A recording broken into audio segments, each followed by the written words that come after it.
The first email, I mean, it looks like that's a mattress protector. Oh, then they're just drop-ins on, it looks like on a mattress. Where you can just see the drop-ins. And then it just shows like on like the floor and on some shirts. And then on some boxes, and then on some furniture that's wrapped up with some plastic.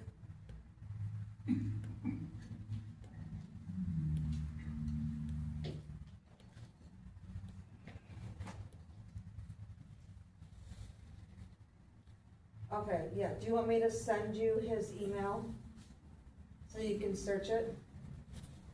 Okay, alright. Okay, alright, bye. How are you? Good, how are you? Not too bad. What's up? I went to log in and it says please see manager. What? Yeah. So I have not had a chance to pay based on. That's why it's after the 5th. Okay. So my check didn't come in this month. I'm unfortunately short.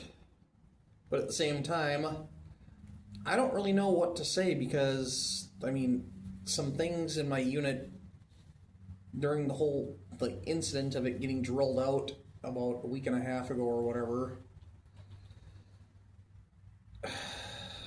I mean, things are missing. And I tried filing a police report.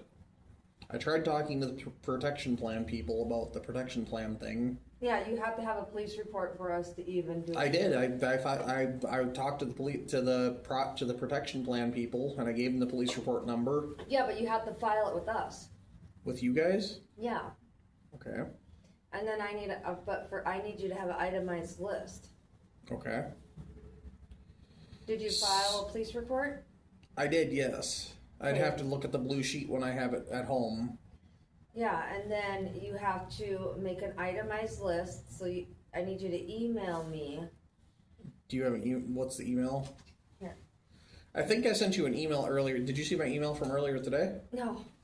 I Okay. haven't had time. Okay. I haven't been to my emails at all today.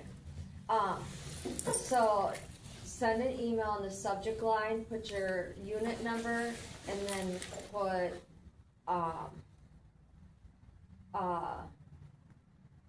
TPP claim.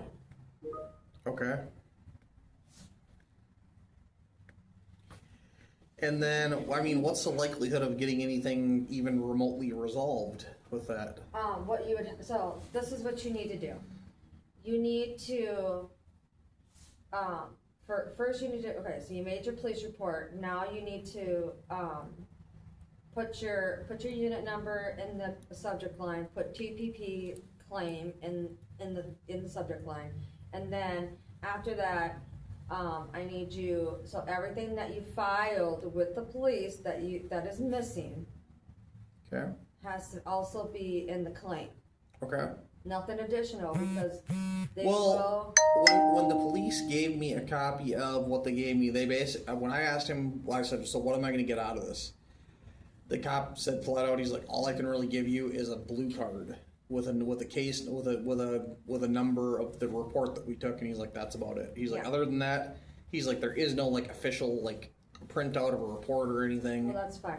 He's like that'll come later. He's like months later, and he goes, honestly, you're not the only person that's had this happen at that place. He's like, that place is. He's like, he was saying something about they have 60 open cases here of people shit just getting units getting drilled into and people shit just going into the middle of fucking thin air. Let me just finish telling you what you need to do. Yeah, you're fine.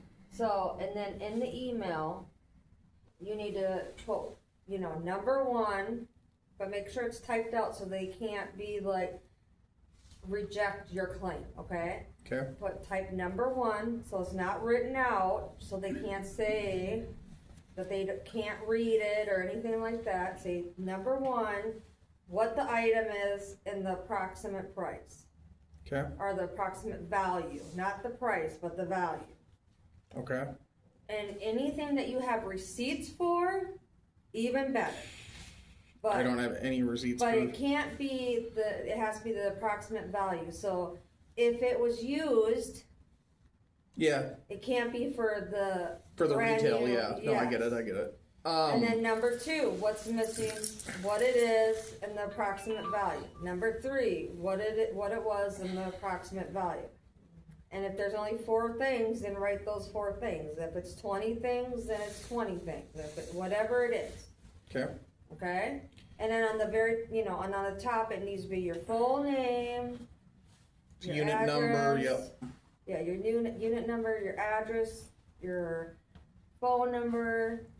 So how long do I have to get that paid? Because my social security check, they have told me flat out that due to the error that took place, I might not even see it until next month. How much until you get paid for what? For how much? I'm saying, how long do I have to get that paid for the unit here? Before they overlock it? Or yeah, before it's like gonzo. Well, they're gonna overlock it on the 16th. Okay. And then what transpires from there? Then you get a lien fee at 31 days. And then there's an advertising fee at 50 days.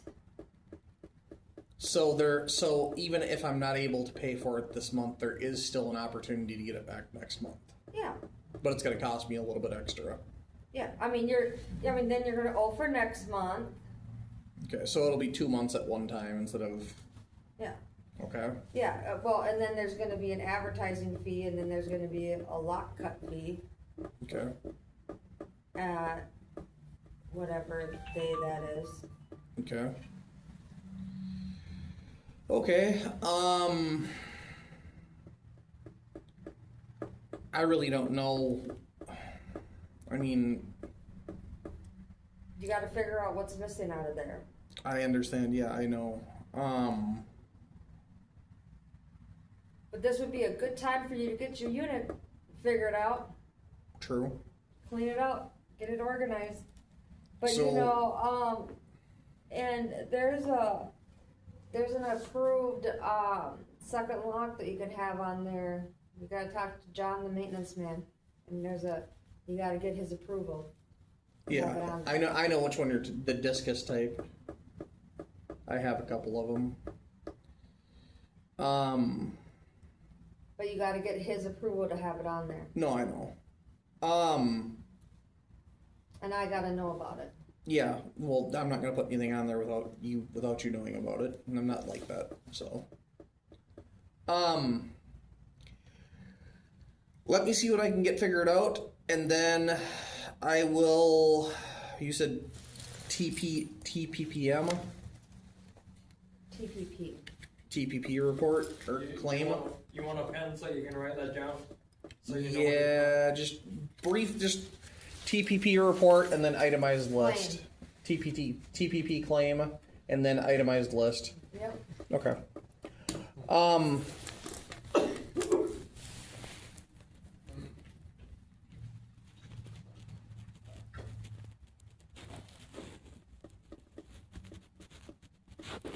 And then used value. Okay. Oh, so what, I mean... Don't say used value on there. Just put approximate value. Yeah, Okay. don't even put that, you just put the amount on there. Okay. And then what, I mean... Space between it, put a value. So, my only question is, like, what's the actual chances of getting literally anything replaced? Because, I mean, I've known, like... I mean, I'm not gonna lie to you. Me and Tasha... Me and Tasha still talk a lot. And she has told me flat out, she's like, dude, she's like, don't even bother with that shit. She's like, they're not gonna pay you a fucking thing. She's like, ditch U.S. storage centers. She's like, leave what you have left behind. And she's like, let them clean up your fucking mess. She's like, you're not gonna get anything. She's like, you're gonna keep getting robbed. She's like, that place is a fucking nightmare. She says she's that. She's like, it will always be that way. Because I asked her today. I said, I texted her and I said, as the previous manager, I said, what do I do when my shit got robbed? She goes, dude, you're fucked. She goes, get the hell out of U.S. storage center. She goes, they're not going to give you anything on a claim. ever. She goes, number 2, she goes, they don't care. She goes, number 3, she goes, take your unit apart. She goes, take out all your good shit that you have in there. She goes, and get the fuck out of there and leave them with a mess. Why would you do that? Because then they're going to charge you. Well, she told me that's what I said. And she goes, then make sure you don't have a credit card on file with them. But then they're going to put it on your credit report. That's already dog shit as it is. Well, why would you want to do that? Oh, I'm not saying that's what I'm going to do. I mean, But reality of the matter is, I don't know. I mean, to be honest with you, being a 5-year tenant here, I mean, I've seen plenty of things happen here, and I've seen,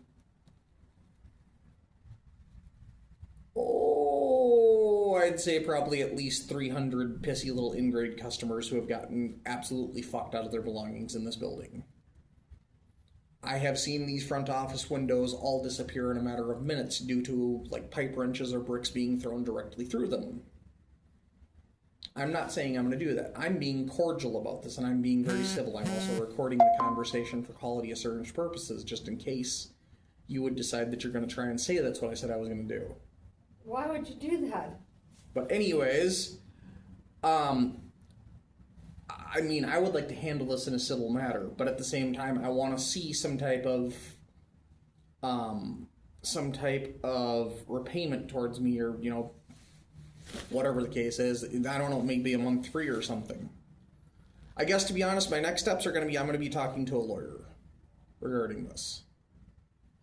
And potentially filing a small claims against U.S. storage centers personally. Because your unit got broken into? Because the company has a habit of not doing anything about anything ever. And to be honest, I can tell you firsthand, from being, well, let's see here, for about 2 months, I was the maintenance man here. I was the person who, upon the instruction of the managers, drilled out numerous locks for people. And you said you're recording our conversation? Yes, I am. Okay, well then I don't have anything more to say. Why? Because I'm recording? Yeah. I have a right to record. Okay, but that's where I'm going to end our conversation. Why? Because I don't understand why you want to end it with me recording. Because I don't want to be recorded. It's too bad. It's a one-party consenting state. Okay, but I choose not to be recorded. And I choose to record. I have the right to do so. Okay, but listen, I have the right to end myself being recorded. Okay. Okay, well, then I'm asking you to leave the office. Okay, so can you allow me to my unit then, or what do we do there? You can go to your unit. Okay, but my code doesn't work. Go ahead. Go through the office. I mean, okay. I'm going to update it. All right. Because you didn't pay. That's the only reason why. Well, and there's a reason. I mean, to be honest, who the fuck would want to pay for something when their shit's getting robbed? I mean, are you insane? I'm going to take my pen. Yeah, that's fine. Have a good day. Yep.